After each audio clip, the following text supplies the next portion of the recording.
My name is Lisa and I am the maker and owner of Clay Jewelry. I make polymer clay earrings like what I'm wearing. If you're new to this channel, welcome. If you've already subscribed, welcome back. But again, if you're new, please hit that subscribe button down below. I post polymer clay earring tutorials, tips, tricks, and how-tos every single Tuesday. So if that's something that interests you, then please tune in. Today we're going to talk about sanding polymer clay. Last week we talked about how to remove lint, smudges, and fingerprints. Sanding polymer clay jewelry is a secondary step after doing the touch-ups. Like I said, if your polymer clay has fingerprints, little nicks, or lint, do that step first. I will link the video from last week down below for you to check out. Once you do that step, come back here. With sanding, it can be a little bit tricky. I get questions all the time that they've gotten a sandpaper grit that they think is really high, but it's still just scratching up their jewelry or their polymer clay pieces, and they don't know how to fix that. There are several different grits in sandpaper as well as different types of sandpaper. What you want to use with polymer clay is a very high grit automotive sandpaper that can be used wet or dry. When you're purchasing the sandpaper, it's going to have that laid out in the description. It will say automotive sandpaper can be used wet or dry. I don't have an example of that right now because I've pre-cut all my sandpaper, but you'll see that when you're shopping. So through the ranges of grits with sandpaper, if you're trying to reshape your polymer clay jewelry, you'll want to use a sandpaper that's a little bit lower, technically high grit, but you can use something from 200 to around 300 for just shaping. I don't personally have any sandpaper of that grit because I use my Dremel to shape my jewelry, but if you don't have that in your toolkit, sandpaper in the 200 to 300 range works just fine. After that, if you're trying to refinish and buff out a few mistakes or blemishes in your jewelry, I highly recommend using sandpaper that is from the mid 300s up to 500 to 700 grit. And the way you'll go through sanding is using, again, automotive wet dry sandpaper and gradually increasing the grit to buff out those scratches and blemishes. I will go over that process a little bit later in this video. And then what we're talking about today, the other range of sandpaper is, 700 and up. We're going to be using several different grits. I have on hand a 1000 grit, 2000 grit, 3000 grit, and 5000 and 7000.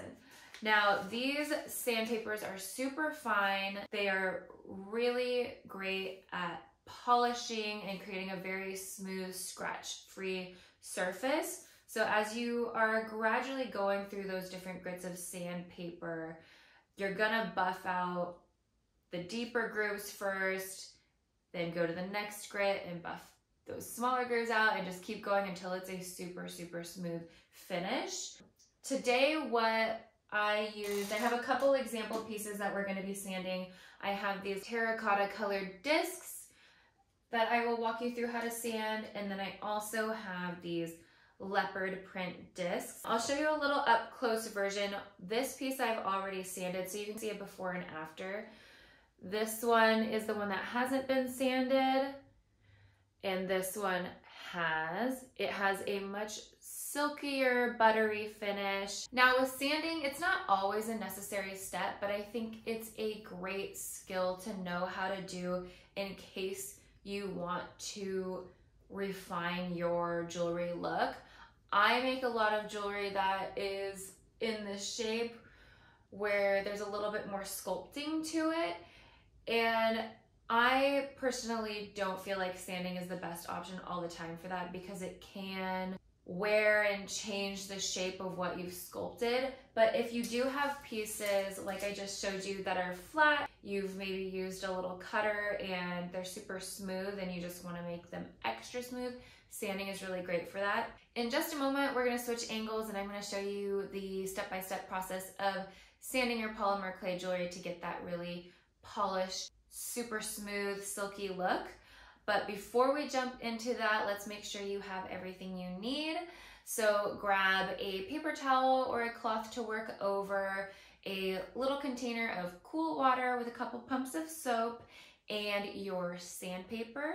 I'm gonna link down below 2 different packages of sandpaper. One that's in a good range for getting out those scratches and divots, and then also the same packet that I'm using today that's really good for finishing and polishing and getting that super smooth surface. Now that you have all your supplies, let's go ahead and switch angles. All right, so here's the setup. I've got a little paper towel to absorb any water that might splash around. I've got my pieces that I want to work on, some cool soapy water, and I have my sandpaper.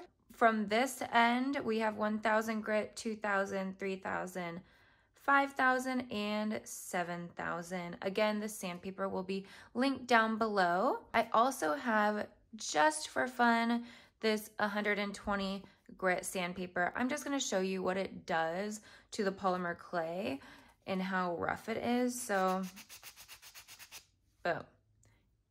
That's what it looks like when you use 120 grit.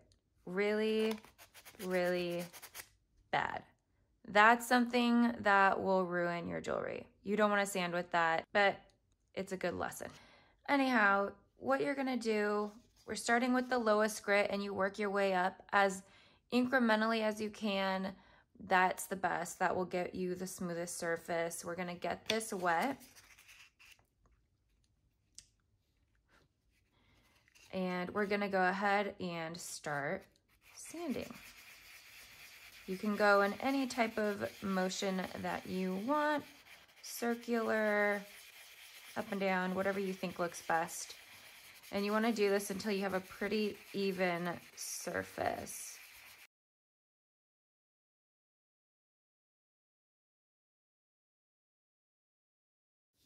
Okay, I just wet the clay a little bit and dried it just to kind of see what kind of surface I'm working with right now and see how those scratches from the very gritty sandpaper that we used is coming along. There's definitely still scratches in there, so we're just gonna keep on buffing away. Alrighty, so I've sanded this piece and removed those kind of chickeny scratches that we put on the clay in the first place from the really rough 120 grit.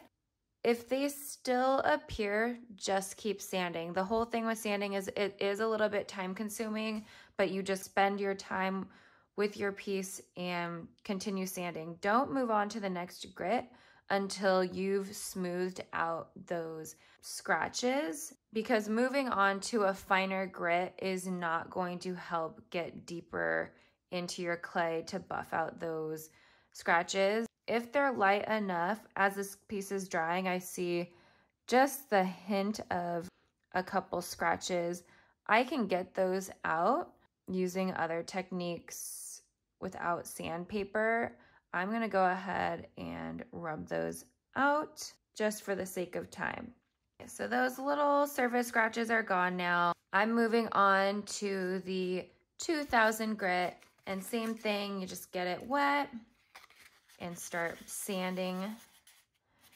And those scratches that I made earlier, I probably could have gotten out via sanding, but because we're starting with a high grit, rather than maybe around, 400 or 220, this sandpaper is just gonna be too fine to get that deep. Again, I will link those other grits of sandpaper down below if you want to have those in your toolbox, but I usually just don't need them. I don't sand my jewelry that often. I spend a minute or two sanding with each grit, but it's just starting to feel so smooth and silky. So moving on to the next grit, we have 3000. And you don't have to go this high in your sanding, but we're just doing it for fun, educational purposes. It really does give you that beautiful, very smooth, buttery finish on your polymer clay. All right, moving on to 5000 grit. I feel happy with that. And then lastly, the 7000 grit.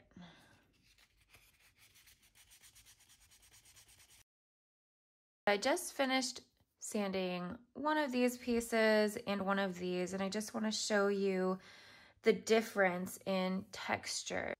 If you look closely, this piece here was not sanded. You can see the texture and unevenness of this piece, and this is the one that was sanded. The feel is significantly different. The one that was sanded is super buttery and smooth. It just feels just amazing. And this one's all bumpy and not as great. I sanded this leopard print one, so again, you can see this one has quite a bit of texture. You can see the black clay kind of inlaid into the tan clay. This was the sanded one, and it's just a huge difference. It's just super velvety. It feels very smooth and just looks much better. The technique was sanding. Again, I was using sandpaper that is mostly used for polishing and finishing. I will link down below that set, and I will also link down this set of sandpaper that's really good for sanding out those scratches and divots if they're a little bit deeper in your jewelry. And you just use the same exact process as I showed just previously. I personally don't sand my jewelry very often, but when you have those flat pieces that you want a lot more polished and refined looking, this style of sanding is really beautiful. Comment below how this goes for you, if you run into any issues or have questions for me, or suggestions on other things you would like to learn about polymer clay jewelry. Thank you so much for watching. Don't forget to subscribe below and like this video if you found it helpful and want more polymer clay jewelry videos like this. And I will see you next Tuesday in my next video. Bye.